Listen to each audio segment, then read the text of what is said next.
amandla wonke siyakuphakamisa njengoNkulunkulu wethu. Baba uthole amandla futhi senze i-declaration sasinanje uNkulunkulu ngaphandle kwakho. UNkulunkulu wethu ophakemeyo, uNkulunkulu wethu ongazalwanga, ongabekwanga, awunaso isiqalo, uwena isiqalo. Baba uthole amandla okuphakeme ukudlula amazulu, uvela from eternity to eternity. UNkulunkulu ophezulu kwabo bonke uNkulunkulu esike sezwe ngabo abanye sababona. Namhlanje Baba uthole, we are so grateful to be found. Baba uthole amandla in this gathering.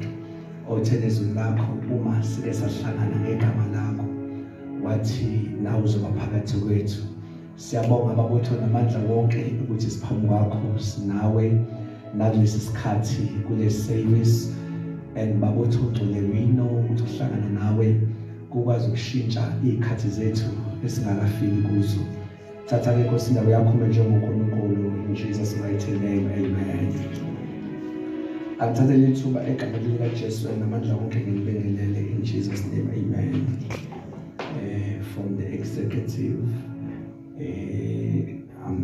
sub committees akhona sibingelele egameni likaJesu nonke bazalwane in Jesus name, amen. Amen. Siyabonga uNkulunkulu ohlele ukuthi sibe la. I know ukuthi besithi sizoba sisegcekeni simemeza abantu lapha inkosi yasesibiza ngapha. Amen. Amen. Akubonge igama lenkosi. Ngiyafisa sikhulume nenkosi enhlizweni yami ngafishane bese ngindedela. Ngihlushwa lento ye-kingdom, ngifisa sibuke the kingdom. The kingdom esikuyo bathi into esenhlizweni yami ukufika la khona sibuka very close the difference between the kingdom of God and the kingdom of heaven. Amen. Amen. That's a short amen. Amen. Ifisa sibuke lezo zinto ngebhadi project avilena ababikho la umuntu edinga khona kakhulu. Ukuhlukanisa izinto ungafani ukwazi usebenza singabuke eduze. Mhlambe singathatha izinto esizisebenzisayo can be our Bibles or our notebooks. Uma sikhuluma baze mhlambe nge-kingdom before I can read any verse. Thiwa i-kingdom sikhuluma nge-territory that is ruled by a certain king. Sikhuluma nge-territory okunenkosi ebusa kuyo. Amen. Then bese siyibiza umbuso noma i-kingdom. Nikhona bazalwane. Enye into ebengifisa sibuke very close yilo naleli gama lithi kingdom, kodwa ngiyacela silibuke ngengqondo. Leli gama lithi kingdom uma uyalibuka uyabona ukuthi uma ususa udomo lo lapha egcineni kuvela uking. Should ayikho i-kingdom without a king. Angazi mani namba zabona. Uyabona uma ususa lo domo esegcineni uyabona kuvela uking. Mawuthi uyabuka nalo domo uyabona ukuthi uyingxenye yegama elithi dominion. Should ayikho i-kingdom ingekho inkosi. Every dominion.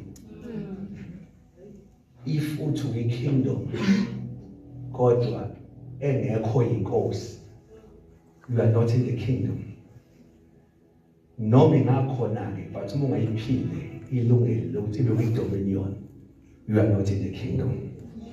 Should amen nabathi. Amen. Then there are so many people also ukuthi sinabo but angazi ngoba bayabona ukuthi there is another level esibizwa kuyona le ibizwa kuthiwa i-kingdom umbuso. So i-depth zongena kwi-kingdom siqala vele from nje bathi sizwa kwi-open air. It can be an open air or a tent crusade. Simemezela uJesu as a king. umuntu mayezomukela uJesu suke like ufaka unyawo lokuqala ongenele kwi-kingdom ngoba nje bephakamisa isandla lapha yana ungena kwakhe ephelele kwi-kingdom kulelo ukuthi emva kwe-open air uyomupha i-dominion amalungelo engagcina ngophakamisa isandla sisindisiwe but to be in the kingdom inkosi kufanele kube ukuthi ino-dominion kuleyo territory leyo ngisho nje amen kodwa awu amen so uSathane-ke kwesikhathi uyayeka ethi umuntu okay angimiyeke ithole inkosi kodwa ngimenze ukuthi inkosi ayizwe ngaye engayinikezi authority over his or her life because once uyinikeza authority yawi-dominion then you can say ukuthi manje I am the member of the kingdom, I belong in the kingdom, I'm the citizen of the kingdom ngoba kunenkosi futhi iwi-dominion amen sikhona bazalwane so uma ke sithi sisembusweni ngiyafisa futhi again ukusho ukuthi ngifisa sibuka very close in that kingdom of heaven and kingdom of God because uma uyibuka ugijima ngathi iyafana kanti cishe ifana kodwa ayifani kodwa iyazalana Jesus Christ sikhona abantu basazalwane amen so now uma ke siza na kwi-kingdom i-kingdom is just a territory that is ruled by a king inkosi iyabusa lapha ayikwazi ukuthi inkosi kwi-kingdom kanti amandla okubusa ayiwanikiwe there's another statement just as I showed umfundisi that is very powerful yathi lo mfundisi uma ufuna ukugulisa umuntu oyinkosi uphuca amandla okubusa that ngoba ngesikhathi ungamlalelile umuntu umlalela umlimaze into akwazi ukubona ngathi uyinkosi I can say another thing.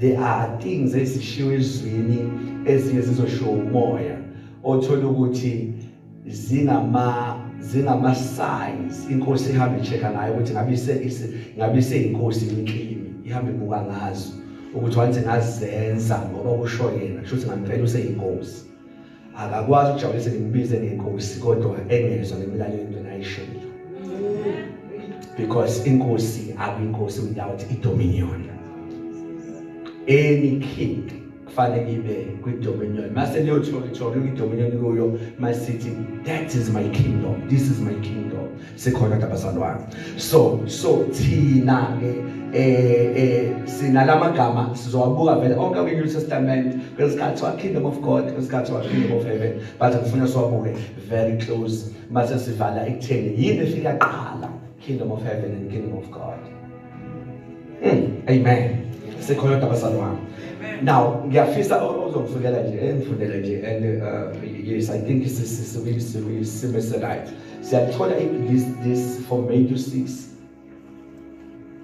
from inakhuzana that prayer our Father verse number 10 he called it a kingdom ngiyafisa simple official okay I wish now you don't forget ibhayibheli just anybody okay mhlawumbe the microphone if possible close ngiyacela nje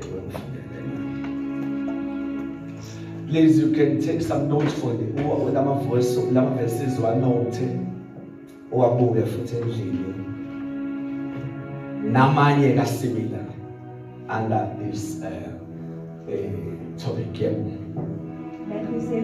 Matthew 6 verse 10 yes your kingdom come, your will be done. This is our Father siyawukhumbula siyawuzwa uthi uJesu uma nithandaza not our Father who art in heaven but sekufika part 80 anothi your kingdom come, your kingdom come, your kingdom come. Ngifisa sicheke la your kingdom come lamagama ethi come kusho ukuthi angifi ye kwi-kingdom yakhe. Your kingdom come, your kingdom come. Awufika umbuso wakho And yeah, chapter shows the kingdom of heaven. Let's take your kingdom. You should come about the kingdom of God. Because it's one of my verses, the kingdom of heaven. But rather, your kingdom. Should his kingdom is not after death. His kingdom is now. Your kingdom come. Okay? Your kingdom come. Okay? You will find again another scripture, Matthew 6, verse 33, a familiar scripture again. But seek ye first his kingdom. Or to seek ye first his, not kingdom of heaven. Ufuneni, akasho siyani kuwo, uthi ufuneni. Kanti verses lithi your kingdom come. Leli selithi funani uqala umbuso wakhe, I think wakhe. Yes, umbuso wakhe, alifakanga umbuso wezulu. Nami kodwa bazalwane. Let's seek first his kingdom. Seek first his kingdom. Shuthi umbuso wakhe, akasho ukuthi ifuye kuwona. Uthi kodwa ufuneni. Usho bephila. Futhi ngifuna check something about the kingdom of God. Asakafika ku kingdom of heaven. Oh Jesus Christ. Oh amen. Amen. Let's seek first his kingdom. Seek first his kingdom. UJesu la ukhuluma usemhlabeni ukhuluma nabantu abaphilayo uthi seek first his kingdom. Kanti ku verse 10 ku our Father uthena anothandana lithi let your kingdom come. Let your kingdom come. Oh amen. So from these two scriptures siqala ku Matthew this is 6 verse 10 uthena let your kingdom come. Let your kingdom come. Shuthi ngamagama kingdom wakhe, his kingdom asiyi kuyo. Kodwa our Father uthi asiyibize sithi let your kingdom come.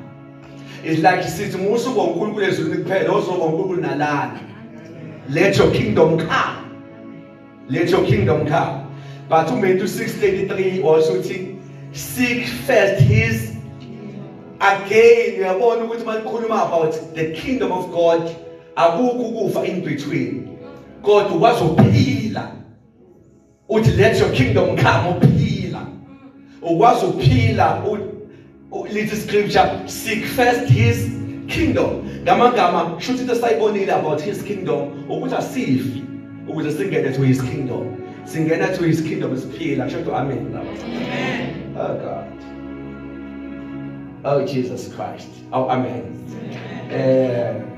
Ngiyathola isoba sizofunda kaningi because uma ukhuluma ngezinto kanje you have to read some verses ukuze sifike so. We can check again. We have read Matthew 6:10 or 10 asothandana sithi let your kingdom come. Ngiyafisa ucheck lapho ubuke lapho ukuthi likhuluma about the kingdom of God. Ukuthi ikingdom yakhe alisho ukuthi siyakuyona nje mase sifile kodwa uthena not let your kingdom come. Lapho lithi ngezansi seek first his kingdom. Again, you Matthew 12:28. I think we show something about the kingdom of God.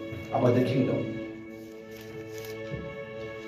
But if it is by the spirits of God, uJesu ayicela ukhipha amademoni lana abanye beagreesha bethi is not the spirit of God abanye bethi olikiyona usethi yena but if it is by the spirit of God yebo then I drive out demons ukuthi ngikhiphela amademoni uma ngikhiphe ngomoya ongcwele yebo then the kingdom of God has come upon you. Uthi umbuso kaNkulunkulu usufikile kunina uma ngikhiphe ngomoya ongcwele. But in the ngikuyona la ngifuna sibuke ukuthi the kingdom yakhe njalo makuthiwa his kingdom aliveza abantu abafile liveza siphila kodwa siku kingdom yakhe. Oh Jesus Christ. Oh amen. Amen. Can you read once more yebo? But if it is by the spirits of God that I drive out demons, then the kingdom of God has come upon you. Then the kingdom of God has come upon you. Shunamagama, his kingdom is now. His kingdom is now. You can check it's Mark 10, 15. Isizuthini Mark 10:15. Oh God.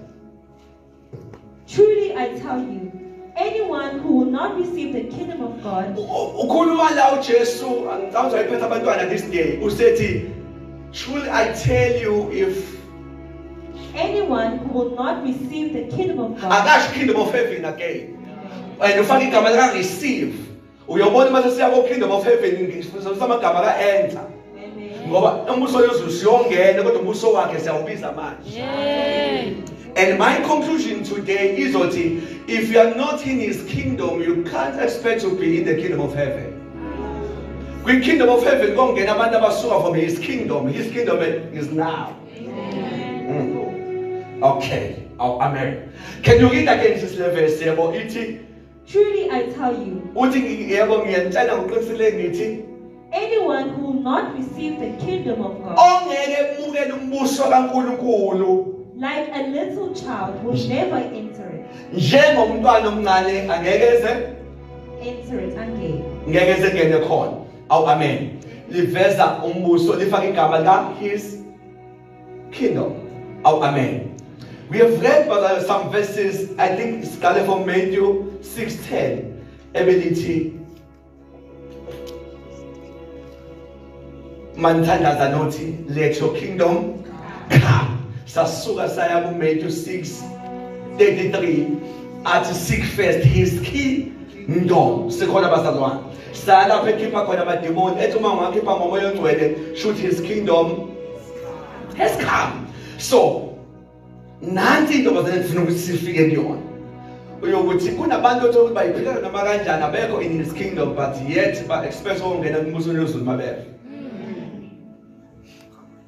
Kanti njengamanje sisembusweni vele wakhe, we are in the kingdom of God. Sikhona bazalwane. Because noma ngiqala ngathi the kingdom isho iterritory ebuswa inkosi ethize. So malithi the kingdom of God lichaza ukuthi uye engibusa engibusa nini manje. Sikhona bazalwane. Ngenxa yamagama athi anothi let your kingdom come. Ngenxa yamagama athi seek first his kingdom. Ngenxa yamagama lawa ameqeda ukukhema amademoni athi uma kwenzeka kanje ngomoya ogcwele ngimsebenzisa shothi his kingdom has come. Sikhona bazalwane. Ngicela sithi umbuso wakho manje. Can you say again umbuso wakho manje? Uma sikhuluma ukuthi umbuso wakho manje, okay, noma sizovala lapho because ukuthi awuyenzi intando yakho kukodwa lokho chaza usembusweni. Nansi into engisekulo namhlanje. Evela sexoxa nje kalula ungenzi noma khulumi noma yini because there is a king every dominion over your life and leyo nto ayikho after death imanje. Sikhona bazalwane ngenxa yamavesi esiwafundile ukuthi umbuso wakhe asikuwo nje kodwa umbuso wakhe is now. Oh, amen. Can we read some scriptures out of kingdom of heaven? You will see something lapho yokuthi whenever kuno kingdom of heaven kukancane likhuluma ngomanje but liveza ngefuture. Can we go to those scriptures? My God. Hallelujah. Okay. It's a parable in Matthew 25. A very familiar parable. Can you read verse 1 there? You will see little parable there. At that time, the kingdom of heaven will be like 10 virgins. Bana bazalwane sethena kingdom of heaven. Angicela abakuzwanga bazalwane. Ngiyacela sewanaka amagama ashi. Can you read again this? Yeah. At that time, the kingdom of heaven will be like 10 virgins. I know abakuzwanga. At that time, the kingdom of No, ngithanda namagama aqalayo lapho athi at that time. Uyabona ngikhomi manje kanti kingdom of God benzothi let your kingdom come. Beninoman for the sake of it at that time. Abazalwane ukuthi seliverse of the kingdom of heaven is not now. But siyabona but sikhona konke ikingdom ukuthi ngamanje ikingdom yakhe. At that time, yeah, but the kingdom of God will be will be like 10 virgins who took their lamps and went out to meet the bridegroom. You know the story, but because there are many verses. You know this story. And you will remember what in phakathi kwaso kuvezwa sekuya umyeni. Kuvezwa sekuya umyeni, which is a part umufunda about eschatology events and event esilindile which is second coming. La sazi ukuthi umyeni wethu uyabuya. And liveza lapho ebuya ethole ihlakaniphile nezingahlakaniphile. Ethatha lezi zingena nazo. And uyabona ukuthi akuyona into eyenzeka ngapha, yinto ofanele kuze kuye umyeni. So le parable at that time the kingdom of heaven masifaka umyeni ebuya, uyayibona ukuthi indaba kingdom of heaven ayikho ngapha kwethuna. Ngapha kwethuna siwi kingdom of God, we belong bazana kwi kingdom yakhe la khona evula khona. Sifuna ukuthi mayebuya sikwazi ukuqualifyela the kingdom of heaven. Taba ngibeke kanje, his kingdom uye ebusa manje. Kingdom of heaven ayikho nzima, if I can put like in a simple way. It's more of the celebration. Ku celebrate abantu abakwazile ukunqoba kuso yena babelong to his kingdom. Kingdom of heaven is more of celebration. But if back iba manje kulento sibiza le kingdom yakhe, where there is my flesh, there is the kingdom of darkness, or there is his word. Kodwa ngemnikeze authority ngikwazi umhlaba unje ngithi you have a final say in my life. Ngimnikeze dominion. Mase ngihamba la ngithi kodwa mina I belong to the king. I belong to the kingdom of God. Ngibelonga kuyo. Ngibelonga kunama forces, kunama kingdoms alwayo, but ngithi inkosi lokho kushoyo kunjalo ngami. Kingdom of heaven is more of a celebration. Because it back la kwa kingdom of God. Ngoba nje ku kingdom of God akusho ukuthi imimoya iyabiyeka. Kuba nezinto esuke zikudonsa zithi hayi nathi sifuna ukubusa. But ume ukuthi mina I belong to the kingdom of God. So la kwi-parable we will see kule parable mase ifunde I think it's 11 verses. Evesa unganyuka mamnyuka mina ukugula lokhu kunyuka sengijwayele ukunyuka kanje unganyuka. Now kingdom of heaven la you will see ukuthi kubuya umyeni. Letters of 5 zingena nayo emshadweni celebration. And what this is a parable of the kingdom of heaven. So the kingdom of heaven is more of a celebration. But more verse asuka kuona ka kingdom of God. Atha nothandaza nithi awufika umbuso wakho. Ufika phi lo mbuso? Ufika vele ngembuso engibusayo. So there will be a back ezokwenzeka empilweni yami as ngudedela umbuso wakho uthatha over. Oh God. Oh God. Oh amen. Amen. Okay. All right. That was Matthew 25. Again, Matthew 22 from verse number 2. There's another parable there. The wedding of the king's son. Yeah.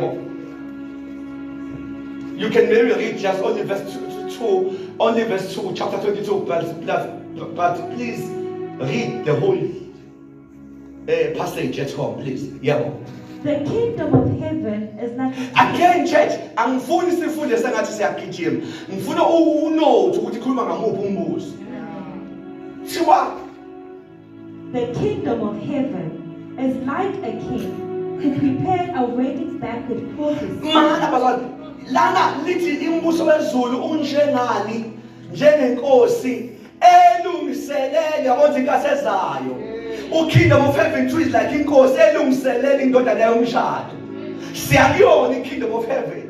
But mawubuka lama verse esiqale ngawo ka kingdom of God akhumuluma onke ngemanje emhlabeni sibiza from heaven sizoza uNkulunkulu busa manje kithi. His kingdom is now, but the kingdom of heaven is less yakuyona. Ngoba lithi umbuso la wezulu ufana nale nkosi elungiselela his son.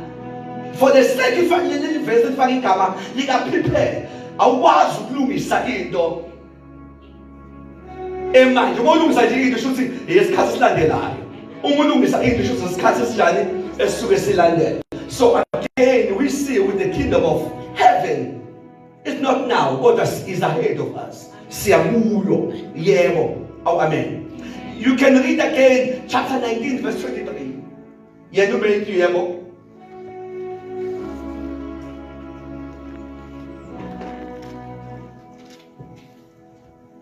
Matthew 19 verse 23. Then Jesus said to his disciples, "Truly I tell you, it is hard for someone who is rich to enter the kingdom of heaven." Kingdom of heaven. Amen. Kunzima ukuthi bayocabangela ngisho the kingdom of heaven. Yebo. Lapha kanjani? Bakona le verse ke ali promote poverty. No. Malithe nje kunzima, shuthi bayangena abantu abacebile kodwa nzima. kanzima. Oh, amen. Can you read again? Same verse. Truly I tell you, it is hard for someone who is rich to enter the kingdom of heaven. To enter the kingdom of heaven. We are born in the kingdom of heaven. But in the scripture, the kingdom of God, it says, let your kingdom come. Seek first his kingdom. But man, about the kingdom of heaven,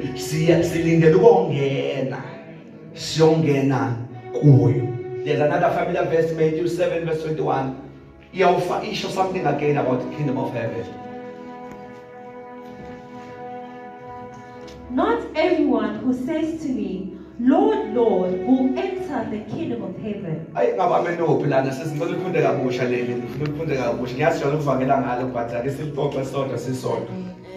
Not everyone who says to me, "Lord, Lord," will enter.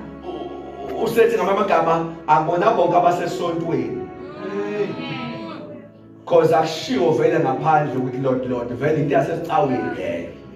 Yithi sithi awuhost Lord Lord. So it's not everyone then. Othi Lord Lord. Igama Lord Lord is more kwibinakhuzana kwemiqondo nokudumisa. Bona bonke abangidumisayo. Abayongena kuphi? To kingdom of heaven. Heaven. Okay. La faka futhi heaven la. And again la ifaka igama ukuthi not everyone who said Lord Lord will enter. We are going to kingdom of heaven. Siyongena. Yebo. Minelefuna sibamba kafishane. Yebo. But only yebo. The one who does the will of my Father who is. Lamagama does the will of my Father. Ikhotha kingdom, his kingdom. Shutho sesemhlabeni wangena embusweni wakhe wenza iwili yakhe. Awukwazi ukupha kingdom of heaven ngongena kuwo kanti unqabile ungena embusweni wakhe. Hayi bafethu kodwa nonke siphi. Lela kingdom of heaven lithi akubona bonke abayongena. Sesipheli loyo who does the will of my Father. Does the will of the Father. Say kingdom ilapho na iking ibusa irula leyo chori kubusa intando yayo. So ngamagama uthi uJesu ngamagama noma ubani nomthole embusweni wezulu kanti akaze nimbone embusweni wakhe. Ufuna ukungena embusweni wezulu, ufuna ukupha umbuso wezulu, umbuso wami manje, vuma manje ngiphathe. Okay.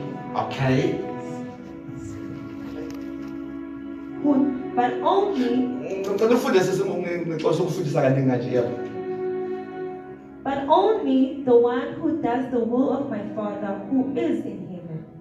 Who does the will of my Father? Bafethu anikho ke la.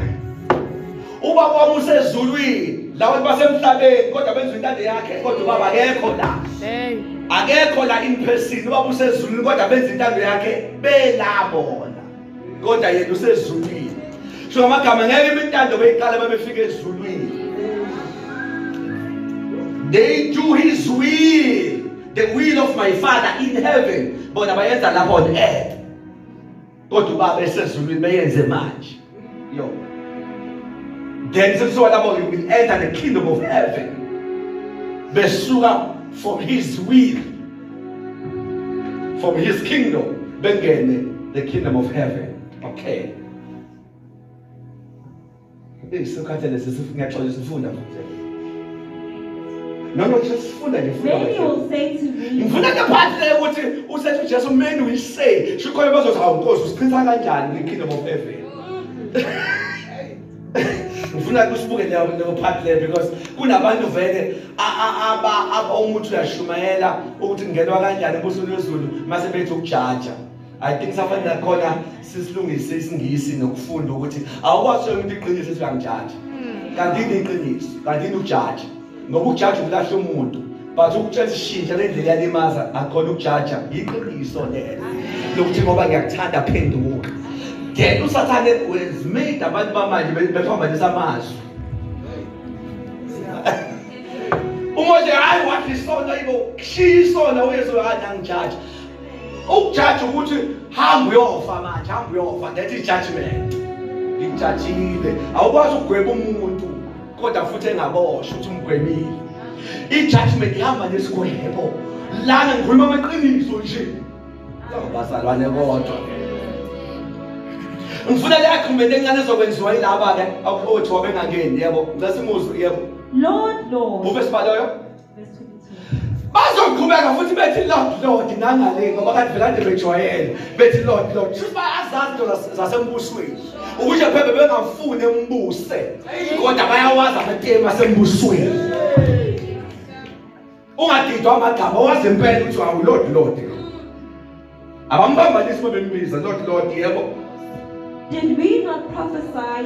Bavele bazothi besiprofeta bavele bakhotha ama gift. Kade ayinama gift nokuthi bengibusa yini usemhlabeni. Le ayinama gift leyo ngena ngale inokuthi ungivumele yini on earth ngibe inkosi over your life. Bona bavele bakhotha iprofile yama gift.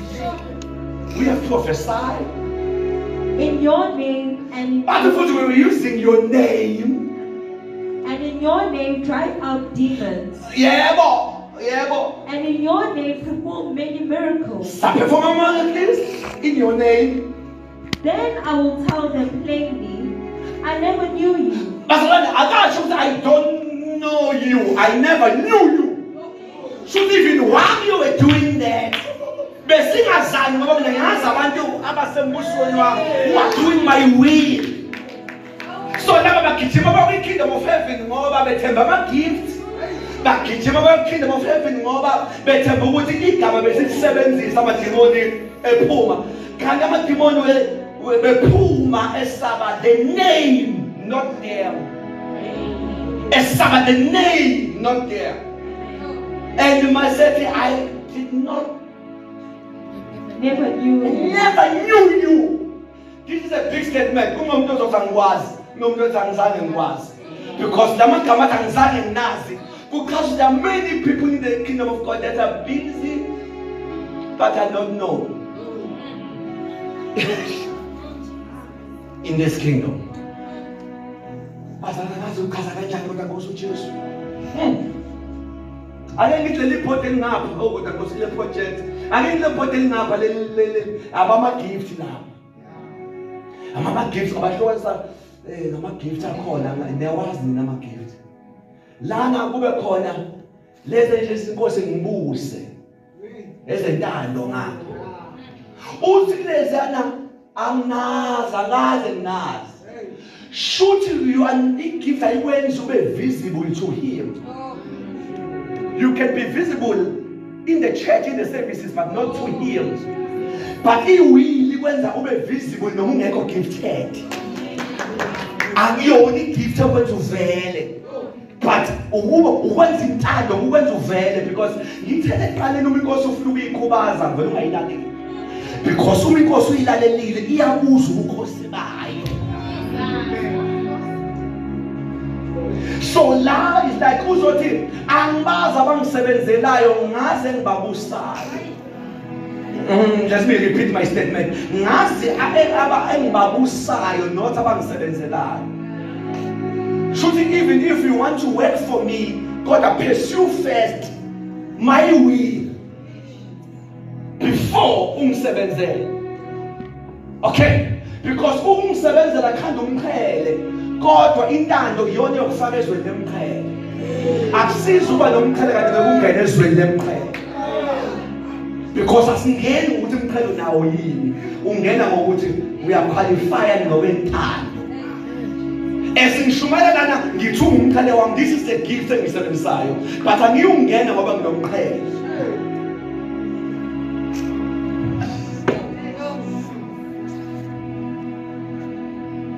Amen.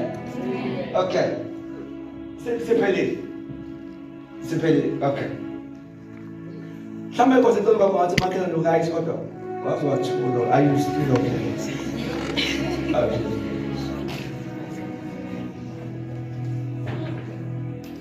Can we check Matthew 10 verse 7?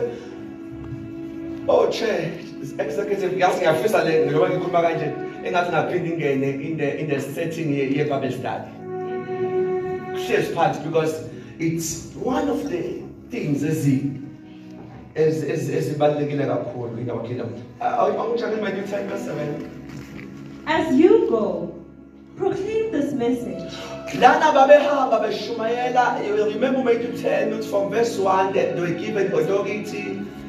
Verse 1, you give me moya and demons. Verse 7 says, as you go, the kingdom of heaven proclaim this, the kingdom of heaven has come near. We are able to feel. Uyasondela umbuso wezulu. Kodwa wakhe awusondeli. Fanele ukuthi let your kingdom come. Seek first his kingdom. Owakhe siyawufuna, owakhe sithi awuze, kodwa wezulu uyasondela. Bafethu anikho la endlini. Sikhona bazalwane. Can you read once more? Yebo. As you go, proclaim this message. Khona into esambe sishumayela kubantu bafethu. Mashumayela kubantu. Sishumayela ukuthi the kingdom of heaven has come near. Umbuso wezulu usondele. So imessage yethu imore ukuthi hayibo umhlaba usizogoqa umbuso wezulu uyasondela. Ngamagama abasheshe bengene embusweni wakhe. Ukuze bengagcini begeje ungene embusweni wezulu ngoba bengeke embusweni wakhe.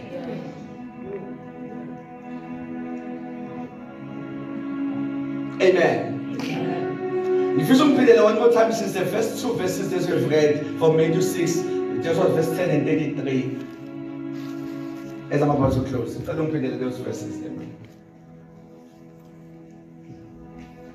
Matthew 6 verses 10. Yes, 6 and 33. Okay, because sisuka from amavesi sokufunda alo kingdom of heaven. Please, ngiyacela check the scriptures endlini. Check more scriptures endlini. Ubuke the kingdom of heaven. Uma ikhoma ngombuso wakhe elithini. Mayikhoma ngombuso wezulu elithini yabo. Your kingdom come. Uma siya alisho the kingdom of heaven come. But lithi aw umbuso wakho mawufike leyo kingdom come yebo. Your will be done. Intando yakho mayenziwe. Your kingdom come, your will be done. Yebo. On earth. Ezulwini. Bafethu nikuphi. Your kingdom come, your will be done. Ezulwini, but kuphi? On earth. Shuthi umbuso wakhe singena kuwo khona la kamhlaba. Uzoba samba sisemola umuntu ekuphi kodwa ngisembusweni, umuntu wombuso. Noma ngisekhaya umuntu wombuso, kunomuntu ongishaya ufayo. Kunomuntu okhulumayo ngilalele. Your kingdom come, your will be done on earth. So asikwazi ukugeja bazalwane umbuso wakhe manje siphilele kanjani noma kanjani mase sinesiphetho ongena to the kingdom of heaven.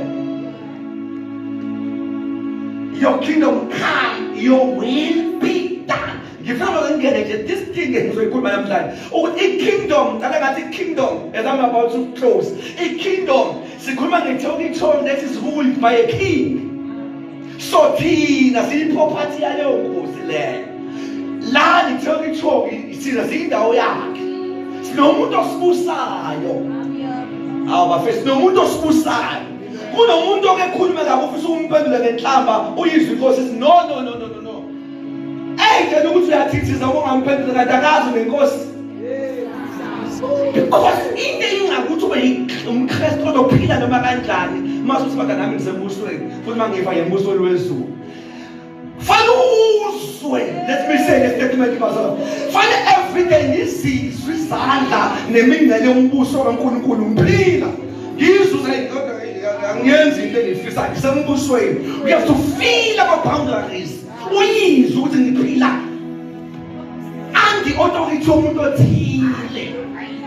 Lelo uyizwa ukabanga, uyizwa uphila, uyizwa ukhuluma ukuthi there is a king in my life. There's a king in my life. Your kingdom come, your will be done on earth. Nanti part. Futhi bazosisuke phasikeni bafethu. Ukube uJesu wangimele simlalele ngale kwethuna, sibe ngcwele ngale kwethuna, wayezofa ngale kwethuna. Wayezofa ngapha. Wayeveza ukuthi we need to repent here. Indaba yethu siyilungise here on earth. Singakayi ngale. Ngoba nale muntu masefile siyamcelela, siyamgeza, siyamcelela. Mfakeni mhlangabezeni into angekho yonke leyo. Indaba inokuthi ukuphila yiphi kingdom okuyo.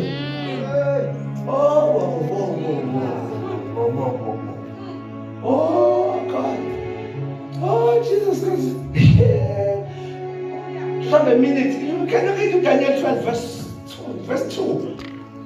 Ayikho lento ukuthi simcela simthele ngamanzi.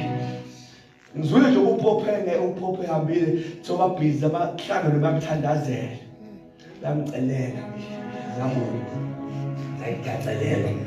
Phela bekacelela nabasikhonzi. Sithi hayi bazombona abaseke. Sikholelwa ngingaka. Kanti unabantu abanokhili. Ukusicela abantu. Daniel 12 verse 2. Multitudes will sleep in the dust of the earth. Wonke abantu basazofa, sonke siyofa silale emhlabeni yebo, emhlabathini yebo. Will awake. Sikhona basovuka khona, we believe ovukweni church. That's why uvuka kaJesu thina we assurance it. Ukuthi ukhona ukuvuka kwabafileyo. Yebo, nansi bathi engiyifunayo lapha phansi. Some to everlasting. Lama gama athi some futhi ngesivuka endaweni efanayo. Some to everlasting life. Khona bavuka ukuphila phakade. Others to shame and everlasting contempt. Into efanayo lana uyi-internet everlasting. Kodwa umbuso mbili. Oh bantu wena ayikho amafebe awekho emndeni yangale kama ngivuka ngale ngovuka kabuthelezi. Sengathi kunamakhaya ngale. Ngathi ngiyigodi ethize mangivuka kabuthelezi lapha nesigodi sakamkhizi. Ngale there are two kingdoms. Kingdom of God, kingdom of darkness. Uthi la uvuka abanye to everlasting life. Abanye to shame, everlasting shame. Everlasting. So umuntu uyabuka why bevuka la. Abachuzelwanga umuntu uvuka according to ulaleli. Umulala uthuphapha nje ukuphaphamela. Lapho olalele khona.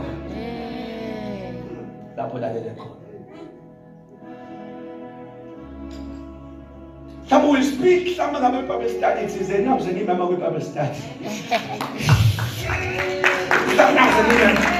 Some will speak because umuntu mayefa manje akayezwi. Futhi akekho esokweni. Kunendawo ukuthi iphakade zenhandis. I think it's Luke 16 ufune God uvele very clear. Mhlawumbe ufuna Lazarus nesicebe. So there are many scriptures. We need to sibe clear bazalwane ngesikhathi siyakuso noma ngesiphetho senkolo yethu. Uthi bangiphila ubangifa even iselele sisilo sathi remember me. Avele saselele sanqeda mangisikhohlelani. Sithi remember me. Akaje paradise usembusweni wakho. Uthi embusweni usathi just akekho ongavele uvuma umbuso wami mase ngimkhumbula ngihamba nawe wena. Ngoba uma nje uvuma umbuso wami suvuma ukuthi sihamba nawe. Wathi uJesu no ngeke ngikukhumbule bhuti ufuna into encane angibakhumbula ababamba umbuso wami. Ababamba umbuso wami ngiba nabo wena ngizoba nawe namhlanje eparadise. Akasho ukuthi ezulwini use paradise because paradise is a waiting place. Yabantu abayezulwini. Hades is a waiting place. Yabantu abayesogweni. Into ethusayo ngalama waiting places. La ulinda khona kune taste ye eternity yakho noma ungakahlulela kodwa la ulinda khona ubuqala unambitha. Lapha olochithela khona eternity yakho. Because paradise is not heaven, but it's just a waiting place. Ukuthi the taste yes. Because little Lazarus eseduduzwa esephila kamnandi kodwa akakafiki hlezi abantu wele bonke ngoba basesezwe uzongena kanye kanye. Jesus. Amen. Let's make close church. Makhona imibuzo soyibamba kwiBible study. But into befisa sibambe namhlanje ukuthi sewe kingdom and the kingdom yindawo ebuswa inkosi ethize nale gama ethi kingdom iyazisho nanalo ukuthi umuntu uyalibuka uma ususa lo dom you see ukuthi khona igama elithi king. Yeah. Uma uthi uvala king khona udom omele udominion futhi ayikho kingdom without a king. Ayikho kingdom without a king with dominion. Thina njengamanje sewe kingdom kaNkulunkulu noma amena omncane sewe kingdom kaNkulunkulu. eSouth Africa yashaya imithetho beyishaye siyibonene vele phambana nekingdom esukuyona bese sathi asabhilongo ngelanga ngoba bethi hayi ku-right ukuthi umfundisi eshadise izitabane sithi hayi abashadisa abanye kodwa mina eyami ikingdom yanqaba. Yes. Alikho bazalwane. Jesus. Noma bethi hayi ukhiphe izinto right nana ukhiphe ngendlela yakho. Kunezinto thina singakwazi ukuyithatha lana embusweni wase-South Africa singakezwa le kingdom esibusayo ithi ngoba ezinye zi-right la kodwa thina sine-kingdom esibusayo sine-kingdom esibhilonga kuyo and masigeje ukuthi sibuse kahle ngenzeka sigeje the kingdom of heaven. Can we stand? Shall we stand?